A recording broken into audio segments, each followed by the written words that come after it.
Hey guys, and welcome back to Spaced Out. I actually have this story explained pretty darn well as I played through chapter 1 in under a day. Now, I know for a fact that chapter 1 was the most boringest thing, but as it said in the description below, it is the most unfunnest game, most people have said, but I do believe there's a secret story behind all of this. And to be quite honest, there is. Secretly, what Scar Entertainment never told you was there was a second story. A story that we most likely didn't go on. So later today, I'm gonna go on that same exact adventure and finally see the horrors that lied within the pizzeria that we could have got the other ending. Of course, this later will be changed due to chapter 2, but for now, there is a second ending. Well, let me explain the story so far. So let's begin our security breach kind of story explain. I know it's not security breach, but it acts just like it. So let's begin.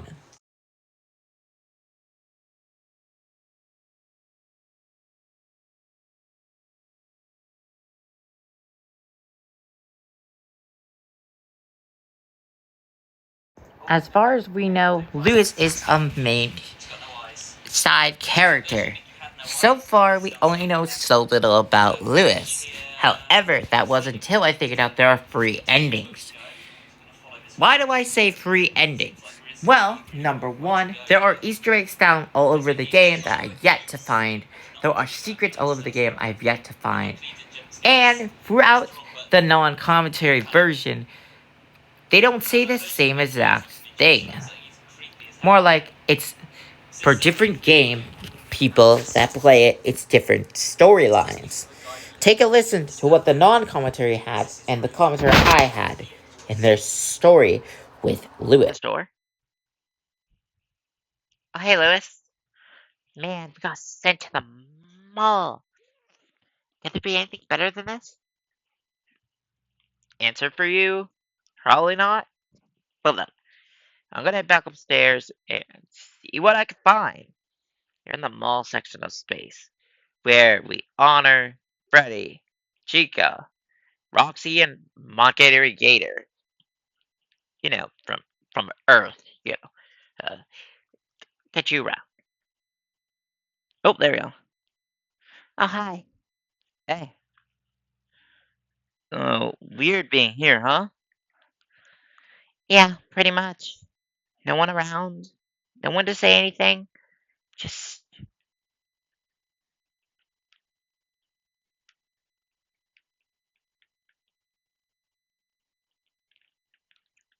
yeah.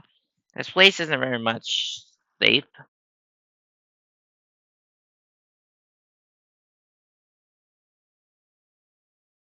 Next part everyone's probably going to be asking me is what did happen to the mall? Now, if anyone is unsure about what this is the original Security Breach Mall. Now, there's a reason I didn't play Powerplot as part 2, because there in the no commentary is no mention of Powerbot ever being used.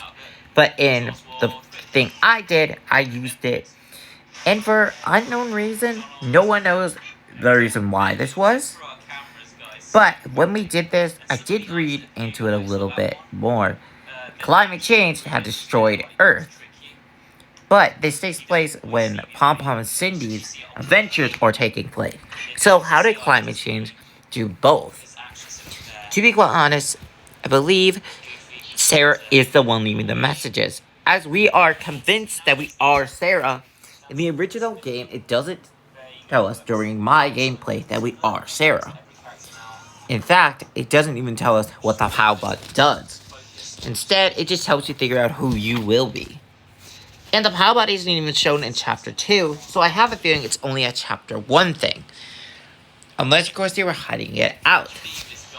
The story seems a little bit confusing at the moment, due to the fact that we go through the events and we figure out what we need to do. However, save stations are still a thing. And the security breach thing that Gregory would go into Freddy is still here after 50 long years. You might be thinking 50? How did a big and small get on this stupid spaceship? Answer: it didn't. Noticing that we did everything right might have brought people to suspense. The fact also that we go through the vents and nothing attacks us proves that this game wasn't scary. Ho ho, that's where Scar got it wrong. Sure, one of the endings isn't scary. The ending we got was the lame ending, according to what I looked up online. There are three endings: the cool ending, the lame ending, and the video game ending. So, the video game ending, what does that mean? Obviously, probably minigames. If you had to think about five different things, minigames are the reason that this even exists. However, Scar did not tell you that two of the endings you'll have to go through monsters, animatronics, likely wood, and security breach. However, we don't destroy Glamour Chica, Roxy, or Monty. Instead, we face against those cat things that have been following us through Chapter 1's pro ending. As I'm calling it pro ending because it's basically the prologue ending. Basically, you follow all the Enderman's rules, you basically earn this ending. Congrats, you got the lame ending. However, what happens if you don't follow his rules? Obviously, you need to go to the daycare, but the daycare is not the last resort. It's Roxy's Roadway. Now, obviously, a lot of people are curious on why Roxy's Roadway was even mentioned instead of it just being called Roadway. However, you do want to go to Roxy's thing. If you're getting the video game ending, you want to ignore everything else without dying.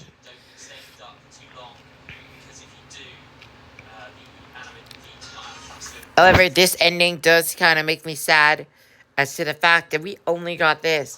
What really happened to the mall, probably we are playing 50 years after Cassie had fallen, and we don't have Security Breach's newest thing, so we had to put Security Breach 1 and Ruin together to figure this out. Security Breach 2 doesn't really tell us, or Help Wanted 2 doesn't really tell us what happened at the Security Breach Mall. Neither does Security Breach's Mimic update ever tell us anything. The DLC will be the only thing I think would tell us what actually happened. Anyway, on to the final part, and I'll see you guys near the ending.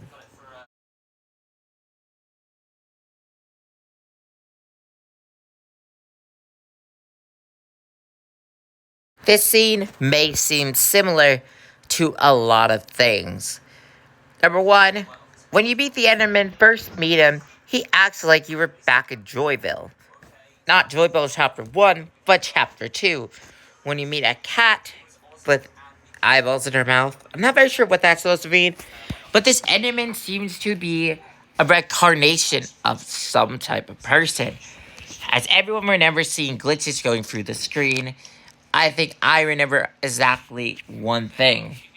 And this one thing probably is, who is the Enderman? If we put it together, Lewis explains on our gameplay that there weren't that many people left in the building. More likely, they had vanished. And I'm getting public playtime by so I'm saying this, but could it be that all the animatronics had come and killed all of them? If Chapter 1 confirms that we have cat animatronics, then Chapter 2 confirms that Freddy, Bonnie, Chica, and Foxy are somewhere beneath the place that she's at. As we apparently see Bonnie appear out of nowhere, we know for a fact that Bonnie was the only thing on Chapter 2 so far. So Chapter 2 obviously is hiding the four main animatronics. But the real question is, what happened to the animatronics, and why is this Enderman even trying to help us? Well, if you think about ending 2, the good ending, I say the good ending, because technically it's supposed to be the cool ending. It does kind of hint at us that every single thing we have done up to this point is pointless. As we walk into an Enderman thing, we do wonder this one question. Who is this Enderman, And what do they want from us? It's very common that this could have been a sign, or how about just scan it and says Enderman. But if you notice in and out the game, no one else comes up to this strange being and talks to it. However, the no commentary did talk to it, but didn't have a PAL bot, which kind of defeated the purpose of the PAL bot. Perhaps there might be more than meets the eyes of this Enderman, as this Enderman has a body that looks like an Enderman with two antennas on the top of its head. This could also lead to the fact that the Enderman truly isn't who we thought it was. Plus, not to mention, there's a Bonnie and Freddy thing in the background of where we're standing. Obviously, this was Security Breach's mall, but what happened to it? Did it get flown up to space? Therefore, correcting that the mall is inside the spaceship. Or did they take anything from Earth that was a pizzeria and try to make as many things as possible, put it deeper and deeper? We all know that Chapter 1 seems a little more far-fetched, but there's one thing that was never explained. That's right, who is the tech person? In Chapter 1's beginning, we have the same exact thing that Chapter 4's cinematic trailer showed. But when we finally meet this crazy person, we don't even get to know who he was. We don't have any tapes about it, and I feel like those tapes are going to come into play. But we do have one thing, and one thing only. We know for a fact where they're hiding. We know for a fact that something happened here, but we were in hypersleep. Carbon dioxide and air cannot mix together. However, this led me to believe that there was more in the place that we could have done. And I know for a fact that everyone wants to say, you're wrong. But I'm not, technically.